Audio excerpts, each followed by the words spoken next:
Hello investor and traders, આજના વિડીયોમાં દરેકનું સ્વાગત છે. આજના વિડીયોમાં એક એવા સ્ટોકનું આપણે ડિસ્કશન કરવાનું છે કે જે એના ક્ષેત્રમાં ખૂબ જ આગળ જતા ગ્રોથની સંભાવના ધરાવે છે અને સૌથી વધારે તો આપણી ગુજરાત બેઝ કંપની છે, ખૂબ જાણીતી રેપ્યુટેડ ગ્રુપમાંથી કંપની આવે છે. તેનું આપણે આજે એનાલિસિસ કરીએ અને થોડી એની ચર્ચા કરીએ. આગળ વધીએ એ પહેલાં એક ડિસ્ક્લેમર કે હું કોઈ સેબી રજિસ્ટર્ડ એનાલિસ્ટ નથી, તો અહીંયા જે કોઈ સ્ટોકની ડિસ્કશન થાય એને લેવા વેચવાની સલાહ ગણવી નહીં કે કોઈ ટિપ્સ ન ગણવી. લેવા વેચવાની જે કંઈ નિર્ણય છે તમારે ફાઇનાન્શિયલ એડવાઇઝરની સલાહ લઈને એ નિર્ણય કરવો. હવે આપણે જે કંપનીની વાત કરવાની છે એ શરૂ કરીએ એ પહેલાં દોસ્તો, દરેક કંપની જે હોય છે એનું એક ગ્રુપ હોય આખું. એ કંપનીની પ્રોડક્ટ કે એ જે ફિલ્ડમાં હોય ને એનું આખું એક એવી 2, 5, 7, 8, 10, 15 કંપનીઓ હોય અને એક આખું એક સેક્ટર બનતું હોય છે. તો આજે જે આપણે સેક્ટરમાં વાત કરવાના છીએ એ છે હીટ એક્સચેન્જર સેક્ટર. એમાંની કંપનીઓની આપણે ચર્ચા કરવાના છીએ.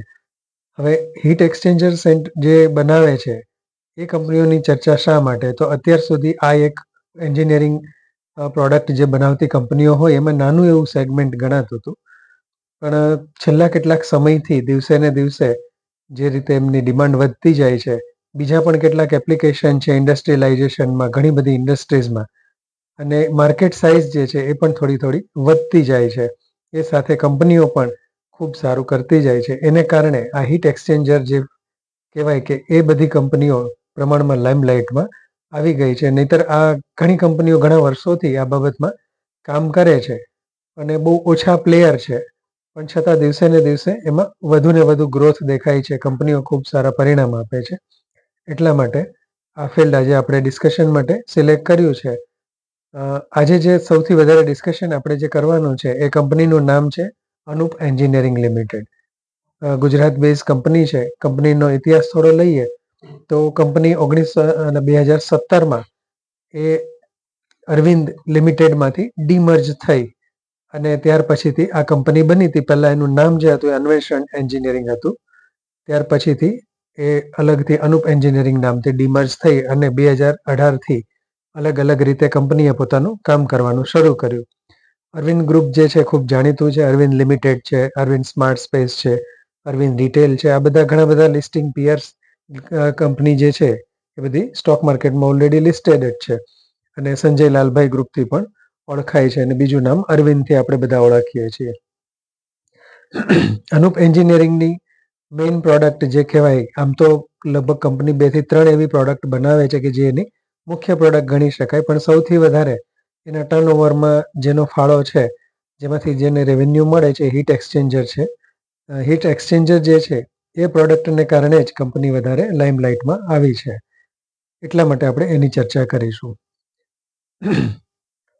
સ્થાપના થયા પછી કંપની જે છે એણે પોતે ઓઢવથી લગભગ 40-45 કિલોમીટર ખેડા જિલ્લામાં પોતાની જમીન લઈ અને ત્યાં પ્લાન્ટ જે છે અત્યારે એક નવો બની રહ્યો છે અને લગભગ આવતા વર્ષ સુધીમાં એ ઓપરેટ થઈ જશે. બીજું પણ કેપેક્સ કેટલું કંપનીમાં ચાલુ છે, જે ઓલરેડી એનો એક્ઝિસ્ટિંગ પ્લાન્ટ છે અમદાવાદ બાજુમાં, એમાં પણ કંપની જે છે અત્યારે કેપેક્સ કરી રહી છે. આ રીતે કંપની જ્યારે કેપેક્સ કરતી હોય ત્યારે એક વસ્તુ આપણને ખબર પડે કે દિવસે ને દિવસે કંપનીને પોતાને પણ વિશ્વાસ હોય કે એનો બિઝનેસ જે છે એ ખૂબ સારી રીતે ગ્રો થવાનો છે. ત્યારે જ મોટે ભાગે કંપની જે છે કેપેક્સ કરતી હોય છે. એટલે ભવિષ્યમાં કંપનીના બિઝનેસ જે છે એના ગ્રોથ વિશે આશા રાખી શકાય. એટલા માટે આ થઈ કંપનીની પ્રોડક્ટની વાત. હવે આપણે કંપનીના થોડા ફાઇનાન્શિયલ જોઈ લઈએ. તો કંપની જે છે એ છેલ્લા કેટલાય વર્ષોથી આમ જોવા જઈએ તો પ્રોફિટેબલ કંપની છે.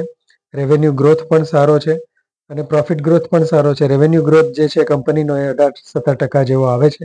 પ્રોફિટ ગ્રોથ જે છે એ પણ કંપનીનો 22%થી માંડીને 28%ની વચ્ચે રહેતો હોય છે.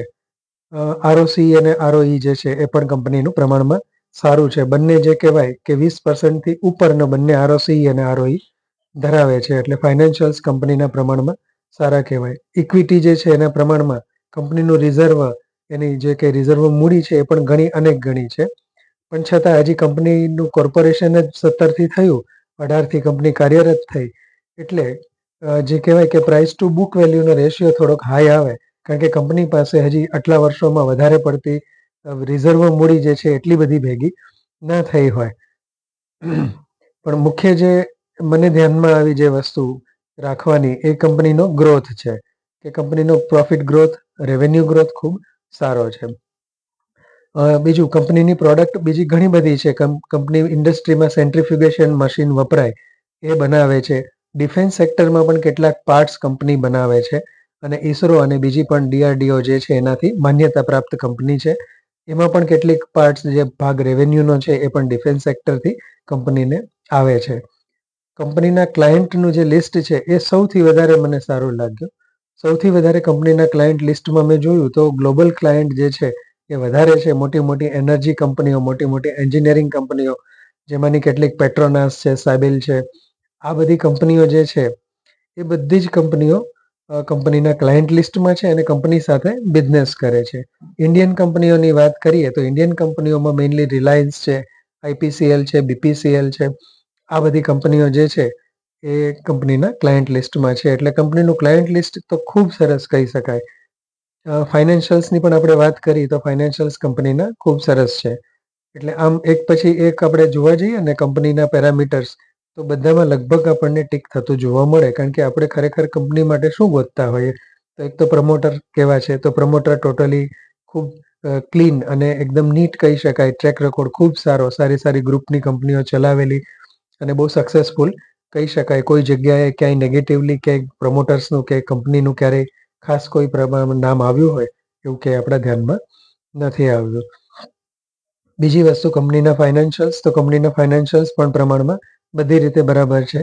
ગ્રોથ, ભવિષ્ય અને કંપનીની પ્રોડક્ટ પણ મેચ થાય એ રીતની છે. ત્યાર પછીથી હવે આપણે જે વાત કરીએ એ કરીએ કંપનીના કોમ્પિટિટરની.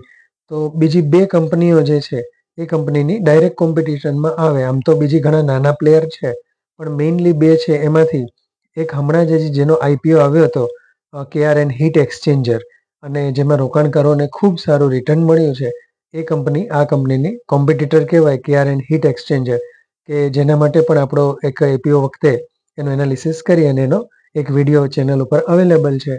કોઈ મિત્રો રસ ધરાવતા હોય આ ફિલ્ડમાં, અથવા તો KRN હીટ એક્સચેન્જરનો સ્ટડી કરતા હોય કે એમાં રસ હોય, તો પણ એ વિડીયો તેમણે ખાસ જોવો જોઈએ. KRN હીટ એક્સચેન્જર જે છે એમાં એના ક્લાયન્ટ્સ જે છે એ થોડા ઘણા સીમિત છે, થોડું કોન્સન્ટ્રેશન છે. અને ખાસ કરીને એસી બનાવતી કંપની જે ડાઇકિન છે એ એના મેઇન ક્લાયન્ટ છે. બીજી પણ કેટલીક કંપનીઓને સપ્લાય કરે છે, પણ છતાં અનુપ એન્જિનિયરિંગ જેટલી એની રેન્જ જે છે વાઇડ નથી. KRN હીટ એક્સચેન્જર અને અનુપ એન્જિનિયરિંગમાં ફર્ક જે દેખાય છે ને, એ મને એવો ફર્ક લાગે છે જે આપણે ટિપ્સ ઇન્ડસ્ટ્રીઝ અને સારેગામામાં જોયો હતો, કે અનુપ એન્જિનિયરિંગ જે છે એનું ગ્રોથ, પ્રોફિટ અને એ બધું મોડરેટ 20-25% કે એ કહી શકાય. જ્યારે KRN હીટ એક્સચેન્જર છે એનો ગ્રોથ અનુપ એન્જિનિયરિંગ કરતાં સારો છે. અત્યારના પ્રમાણમાં 40%, 42%, 44%ના રેટથી કંપની ગ્રો થાય છે. પણ એનું કારણ કે નવી કંપની હોય, નાનો બેઝ હોય અને સેગમેન્ટ કોઈ ખાસ એક જ જગ્યાએ કોન્સન્ટ્રેશનથી કામ કરતા હોય, તો આવો ગ્રોથ આવી શકે. અને એ પણ સારી કંપની છે પ્રમાણમાં. એનો ગ્રોથ અત્યારે સારો છે, પણ બીજા બધા પેરામીટર્સ ને ફંડામેન્ટલ્સમાં અનુપ એન્જિનિયરિંગ જે છે એમાં થોડું ઘણું જે કહેવાય કે પોઝિટિવ સાઈડ વધારે આપણને દેખાય છે. હજી એક બીજી કંપની પણ કંપનીની કોમ્પિટિટર છે જેનું નામ સ્કીપર્સ છે. અને સ્કીપર્સ જે છે એનો ઉલ્લેખ કદાચ આપણે કેબલ્સ એન્ડ વાયર્સ જે અપાર ઇન્ડસ્ટ્રીઝનો વિડીયો બનાવ્યો હતો ત્યારે પણ કરેલો હોઈ શકે છે. સ્કીપર્સ પણ એ ફિલ્ડમાં પણ છે અને હીટ એક્સચેન્જરમાં પણ એ કંપની બિઝનેસ કરે છે. એનું પ્રમાણ થોડું ઘણું ઓછું છે, એના રેવન્યુમાં એનો ફાળો થોડોક ઓછો છે. પણ સ્કીપર્સનું થોડુંક ઓવરવ્યૂ લઈએ તો સ્કીપર્સના ફાઇનાન્શિયલ જે છે એ KRN હીટ એક્સચેન્જર અને અનુપ એન્જિનિયરિંગ જેટલા સ્ટ્રોંગ નથી. કંપનીનો ગ્રોથ સારો છે, પ્રોફિટેબિલિટી છે, પણ સાથે કંપનીનું દેવું વધારે છે અને કંપનીનો બિઝનેસ જે છે ને એમાં ફ્લક્ચ્યુએશન્સ ખૂબ છે. આ વસ્તુ જોવા મળે છે અને એ પણ પ્રમાણમાં સારી અને હમણાં થોડીક ચર્ચામાં હોય એવી કંપની છે. પણ એનું દેવું થોડું વધારે લાગ્યું ઇક્વિટીના પ્રમાણમાં, એટલે થોડો આપણું પ્રેફરન્સ એ બાજુ થોડુંક આપણે ઈચ્છા જે કહેવાય કે એનો સ્ટડી કરવાની કે એને વોચ કરવાની કે આપણા પોર્ટફોલિયોમાં સમાવેશ કરવાનો વિચાર કરવાની થોડી ઓછી થાય. તો આ બે જે કોમ્પિટિટર છે એને સંદર્ભમાં અનુપ એન્જિનિયરિંગ પ્રમાણમાં મને સ્ટેબલ અને પ્રમાણમાં ગ્રોથ પણ જેનો સારો હોય એવી કંપની લાગી છે. આ વિશે તમારો કોઈ મંતવ્ય હોય, તમારી પાસે કોઈ ડિટેલ હોય તો તમે જણાવી શકો છો. છેલ્લો જે કંપનીનો કોન્ફરન્સ કોલ અવેલેબલ છે એમાં પણ કંપનીએ જે એના પ્લાન્સ રજૂ કર્યા છે, આગળ ગ્રોથનું કઈ રીતે કંપની ગ્રો કરશે, અને કંપનીએ ગાઈડન્સ જે આપ્યું છે કે આવનારા સમયમાં પણ અત્યારે જે કંપની ગ્રોથ કરી રહી છે એ જ ગ્રોથ કંપની જાળવી રાખશે અને કેપેક્સ આગળ વધતા વધારી શકે એવી પણ સંભાવના છે. કારણ કે કંપની આમ જોવા જઈએ તો સારા એવા પ્રોફિટ માર્જિનથી કામ કરે છે. લગભગ 23% જેવો પ્રોફિટ માર્જિન કંપની ધરાવે છે. ઓપરેટિંગ પ્રોફિટ માર્જિન છે. સ્કીપર્સનો માર્જિન જે છે પ્રમાણમાં ઓછો છે. કેર એન્ડ હીટ એક્સચેન્જર જે છે એનો પણ આની પેરેલલ જ આવે છે. તો આ રીતે આપણે અનુપ એન્જિનિયરિંગનું એનાલિસિસ જોયું. તમારો શું મત બને છે આ વિશે તે કોમેન્ટમાં ચોક્કસ લખીને જણાવજો. હવે એક મિત્રનો પ્રશ્ન હતો, આમ તો વોટ્સએપ મેસેજથી કર્યો હતો, કે આ બધું તમે જે એનાલિસિસ કરો તો એની ડિટેલ્સ ને બધું ક્યાંથી લેતા હોય છો? તો મોસ્ટલી મિત્રો વધારે પડતું કંપનીની વેબસાઇટ ઉપરથી પણ ક્યારેક મળી રહે છે. બીએસસી એનએસસીની વેબસાઇટ ઉપર આપણને કંપનીની બોર્ડ મિટિંગ જે છે એની પીડીએફ અથવા એનો કોનકોલની ડિટેલ્સ પણ મળી રહેતી હોય છે. એ સિવાય બીજી ઘણી પણ વેબસાઇટ છે. પણ છતાં એક વસ્તુ કહી શકીશ કે અહીંયા જે કંઈ આપણે ડિસ્કશન કર્યું છે, જે કોઈ સ્ટોકના નામ લીધા છે, એમાં કોઈ બાય સેલ રેકમેન્ડેશન નથી, અને આ માહિતી જે છે બીજા સ્ત્રોત ઉપરથી લીધી છે.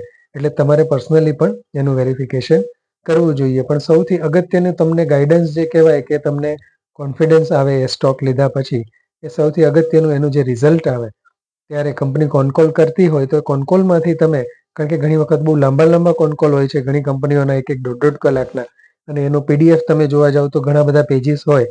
પણ મેઇનલી જે આપણે કારણ કે સામાન્ય રોકાણકાર છીએ, આપણે કંપનીમાં કંઈ રાકેશ ઝુનઝુનવાલાની જેમ કે આશિષ કચોલિયાની જેમ કોઈ મોટો 1-1.5% કે એવો હિસ્સો તો લેવાનો નથી. પણ મેઇનલી આપણે શું જોવાનું હોય કે કંપનીનું જે કંઈ ફાઇનાન્શિયલ્સ છે એમાં પ્રોફિટ એનો વર્ષો વર્ષ કે ક્વાર્ટર ટુ ક્વાર્ટર ગ્રોથ થતો રહે છે. કંપનીએ કોઈ એલાર્મિંગ સિગ્નલ આપ્યું છે કે આવનારા સમયમાં કદાચ ગ્રોથ અમારો થોડો ઘણો ધીમો પડી શકે? કારણ કે ઘણી વખત ઘણી કંપનીઓ જાહેર કરતી હોય છે કે આવનારા 1 કે 2 ક્વાર્ટર કંપની માટે થોડા ચેલેન્જિંગ હોઈ શકે છે. તો બસ આવા મેઇન હાઇલાઇટ્સ જે છે એટલું આપણે ખાલી જોતું રહેવું જોઈએ, તો જેથી કરી અને આપણને કોન્ફિડન્સ આવે અને ઘણી સારી ઇન્સાઇટ આપણને એ સ્ટોક માટે મળી શકે છે. ઘણા મિત્રોએ પોતાના પોર્ટફોલિયો અને પોતાના સ્ટોક વિશેના અભિપ્રાય પૂછ્યા છે. જેટલાના પોસિબલ બન્યા એ દરેકના જવાબ આપ્યા છે. જેના નથી એ સમય મળ્યો એમના પણ આવી જશે ટૂંક સમયમાં જવાબ. દરેકને ખાસ અપીલ કરીશ કે આ વિડીયોને વધુમાં વધુ લાઇક કરે, સબસ્ક્રાઇબ કરે અને શેર કરે. જય હિન્દ.